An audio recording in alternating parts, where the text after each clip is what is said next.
Eu sou a Marcela. Eu gostaria de agradecer à comissão organizadora desse evento pelo convite de estar aqui mais esse ano. Então, Tânia, muito obrigada. As meninas, muito obrigada.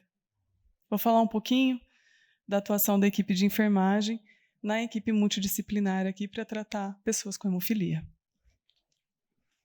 Bom, de acordo com o Ministério da Saúde, esse aqui é a equipe, essa que está na tela aí, é a equipe que faz parte da equipe multidisciplinar. Então, é uma equipe extensa, onde a gente conta com hemato, com ortopedista, enfermeiro, dentista, fisioterapeuta, todos esses que vocês podem ver aí. Na ausência desses profissionais, a equipe mínima é constituída pelo menos pelo enfermeiro e pelo hematologista. A Federação Mundial de Hemofilia, ela fala que a equipe de enfermagem deve ser uma equipe capacitada, então deve ser treinada, ter habilidade para lidar com as pessoas com hemofilia, conhecer os tratamentos disponíveis, saber como faz para tratar, não conhecer apenas os produtos, mas como como eles são prescritos, como não apenas como é infundido, tá? Mas a diferenciação de doses, ler os exames, tudo isso é um papel importante do enfermeiro. A gente faz a coordenação da prestação de cuidados pela equipe multidisciplinar, e isso quem está falando é a Federação Mundial de Hemofilia. Nós educamos os pacientes e seus familiares, fazemos todas as orientações, fornecemos treinamento para terapia domiciliar e outros aspectos do cuidado, e avaliamos os pacientes e instituímos as ações do cuidado para ele e para sua família.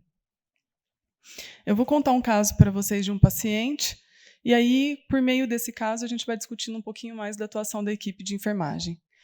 Esse é um paciente onde a mãe teve uma gestação normal, a criança nasceu de parto cesáreo com 3 quilos.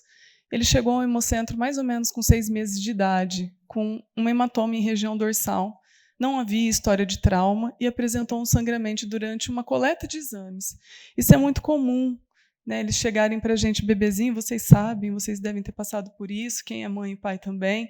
A gente teve um outro caso que a pessoa sangrou, o nenenzinho sangrou no exame do pezinho. Então, esse é numa coleta de exames.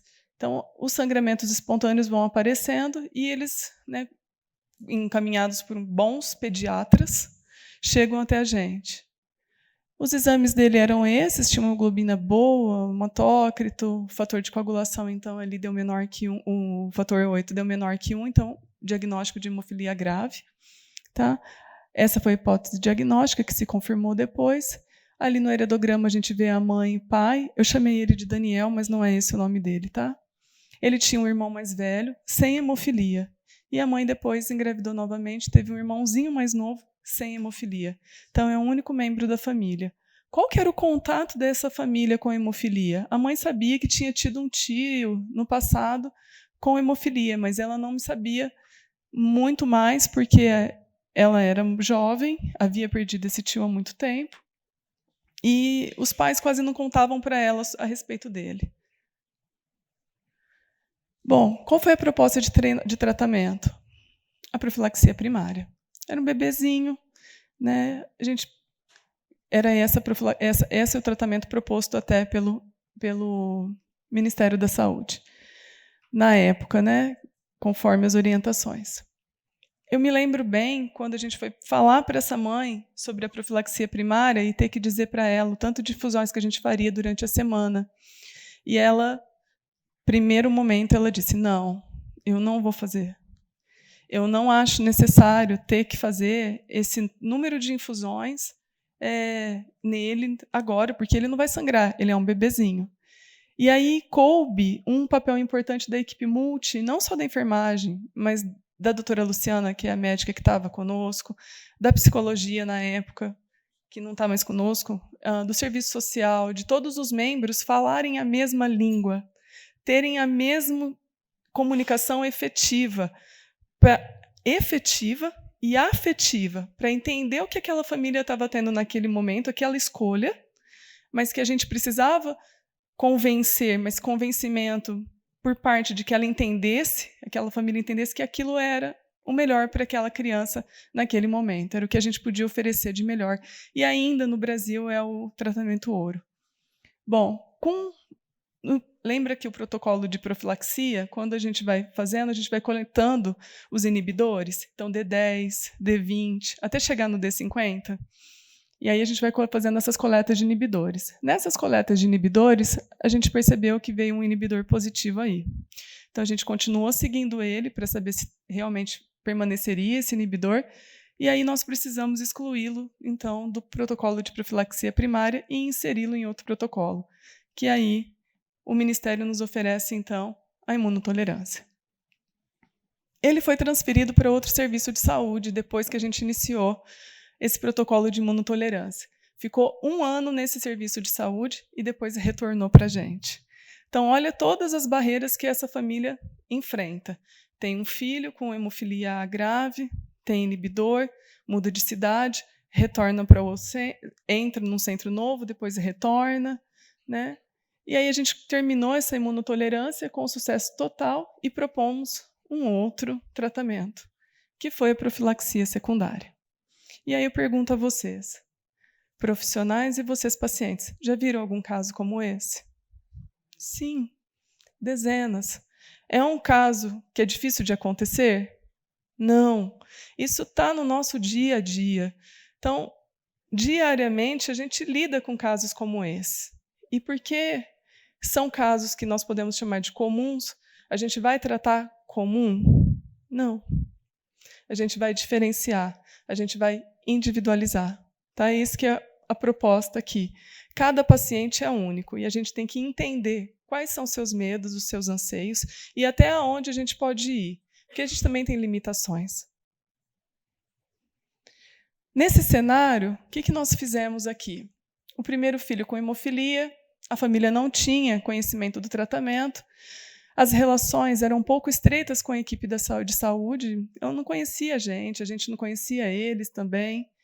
Então, nós precisamos estreitar esses laços, as punções venosas de 2 a 3 vezes por semana, e a experiência com a doença no passado também não era muito boa, era um pouco traumática.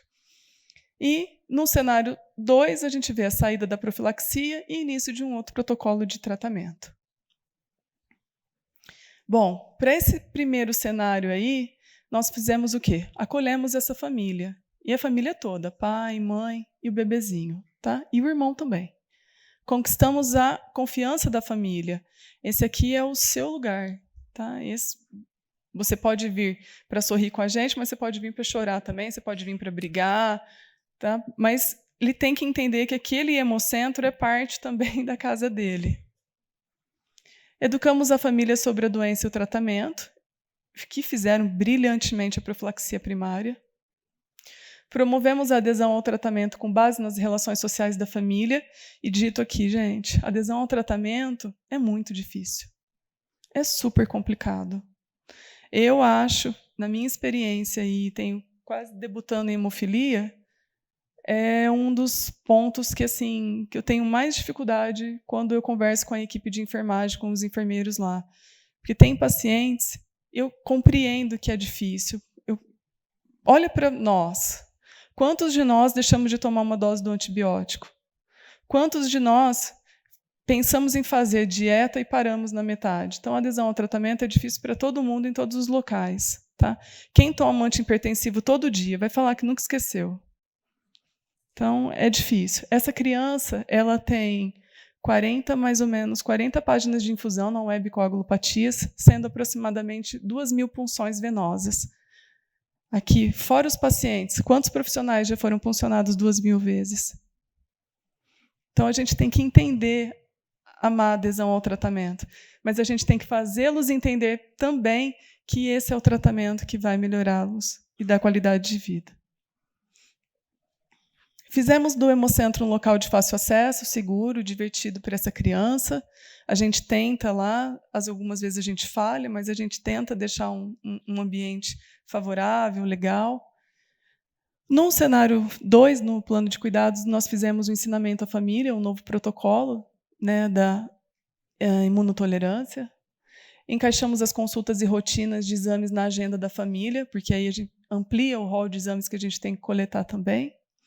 Manejamos as aplicações de 2 produtos, e aí, então, nós começamos a conversar com a família e dizer, você tem capacidade para fazer na sua casa. Você quer tentar? E aí, quando ela disse que queria tentar, não é porque eu tentei no meu outro paciente, a outra família, e com 1 mês ela estava craque, que eu também tenho tempo de 1 mês. Então, é o tempo que eles precisarem para adquirir essa autonomia de fazer o fator de coagulação em casa. E a criança também a gente vai engajando aos poucos ali, até que ela se torne capaz também de fazer a autoinfusão. No cenário atual, esse menino é um adolescente, ele tem 12 anos de idade, joga futebol, que é uma beleza, adora. E dá um medo, mas adora.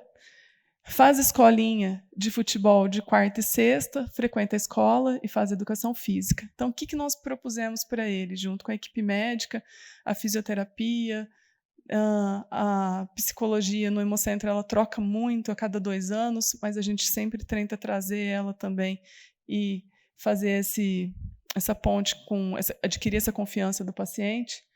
Nós fizemos as infusões, elas são feitas pela mãe, adequamos as doses de profilaxia ao seu estilo de vida. Nós fizemos um estudo e conseguimos fazer 100% de todas as pessoas com hemofilia farmacocinética, de todos os moderados e graves. E isso ajudou muito. O enfermeiro ele precisa saber o que é farmacocinética, ele precisa ler a farmacocinética. E quando eu fui estudar esse paciente para trazer numa aula, a anotação do enfermeiro, do fisioterapeuta, do médico, eram exatamente as mesmas. Isso significa que a equipe é engajada. A avaliação clínica da enfermagem a cada entrega de doses. A Janaína falou uma coisa que é super importante. O diário de infusão, quando a gente pede para trazer, a gente não está só anotando e vendo o que vocês estão fazendo. Vocês levam um frasco, a gente vê pelo frasco se vocês fizeram ou não. Mas a gente vê ali no diário de infusão se teve algum sangramento que é necessário ser encaminhado para uma consulta com o hematologista para ver se há necessidade de aumentar essa dose ou de pedir algum exame, por exemplo, para a investigação de inibidor. Será que precisamos ver isso? Será que precisa adequar a farmacocinética dessa pessoa? Tá? Então, tudo isso a gente faz ali. O enfermeiro tem esse olhar clínico para fazer. A gente não precisa nem falar que a gente está fazendo, mas a gente vai atuando, cuidando, à medida com que a gente vai conversando com vocês. Bom, dito isso, a gente faz o acolhimento. É a equipe de enfermagem, que vocês acabam conhecendo primeiro quando entra no Hemocentro. Eu acho que vocês têm aí na cabecinha de vocês sempre um enfermeiro de escolha. Infusão de medicamentos é uma das coisas que a gente faz, mas não é a única. Dispensação de medicamentos, adesão ao tratamento, a educação da família, a autonomia, intervenção com os demais membros da equipe, manejo do tratamento junto com a pessoa com hemofilia família, manejo psicossocial e a gestão de produtos. Resumindo, a gente atua na assistência, ensino, pesquisa e gestão. Eu trouxe aqui um artigo só para mostrar para vocês. Esse é um artigo canadense e ele é qualitativo, ele foi divulgado em 2021, tá? Na revista do ISTH. E por que ele é importante? Ele fez um questionário semi-estruturado, passou para 11 pacientes, perguntou para esses pacientes quais eram as suas necessidades, principalmente agora na evolução do tratamento, o que ele gostava, o que ele não gostava, o que ele necessitava. E aí a gente categoriza isso conforme as suas respostas. Surgiram 3 temas principais: impacto na identidade de vida cotidiana, mudanças dinâmicas no tratamento e barreiras ao cuidado e necessidades identificadas. As falas dos pacientes são todas trazidas no artigo, para quem quiser ler depois.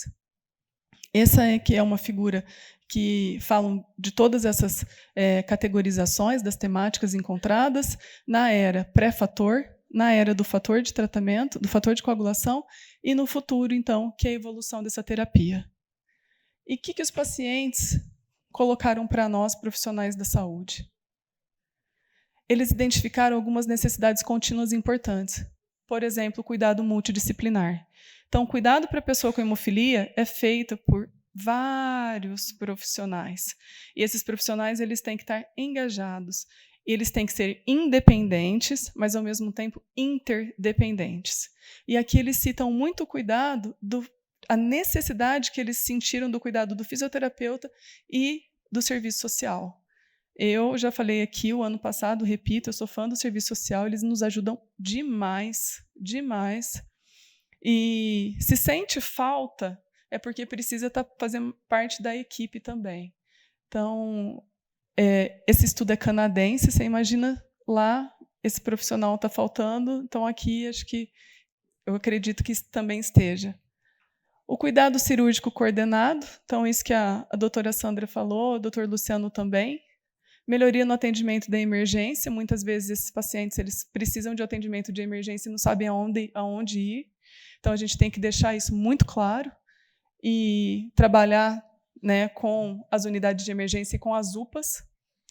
Necessidade de acesso contínuo ao centro de tratamento de hemofilia e as terapias inovadoras, que, como a equipe do Ministério da Saúde diz, é o que a gente tem agora, mas a gente está trabalhando para que todos nós, juntos, tenhamos no futuro um hall de produtos onde hematologista, enfermeiro, paciente, mãe, pai, sentarão, eu acredito nisso, sentarão juntos e dirão o seguinte para o paciente: hoje, a gente tem todos esses produtos disponíveis para te tratar.